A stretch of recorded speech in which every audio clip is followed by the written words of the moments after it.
পূর্ব মেদিনীপুরের দুটো আসন কাঁথি এবং তমলুক দুটোই তৃণমূল কংগ্রেস জিতছে মানুষের আশীর্বাদে।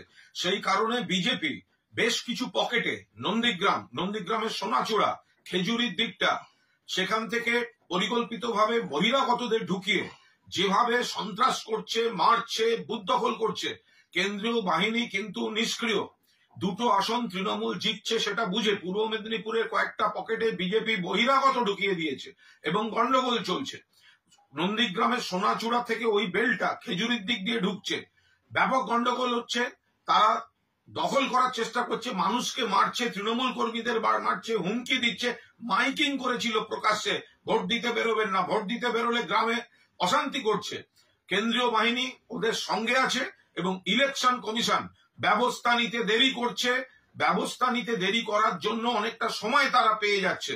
আমরা অবিলম্বে ইলেকশন কমিশনের যথাযথ হস্তক্ষেপ এবং কেন্দ্রীয় বাহিনীর নিরপেক্ষ ভূমিকা আশা করছি, দাবি করছি, যদিও জানি এটা করে হবে না। তৃণমূল জিতবে, কিন্তু এই ভোটের মাঝপথ পর্যন্ত নন্দীগ্রাম, সোনাচূড়ার ওই সব বেলটা এবং খেজুরির দিক থেকে আর পূর্ব মেদিনীপুরের কিছু বেল্টে যেভাবে বিজেপি বহিরাগত ঢুকিয়ে সন্ত্রাস করছে, আমরা এটা ঊর্ধ্বতন কর্তৃপক্ষের দৃষ্টি আকর্ষণ করছি। ইলেকশন কমিশন অবিলম্বে ব্যবস্থা নিক।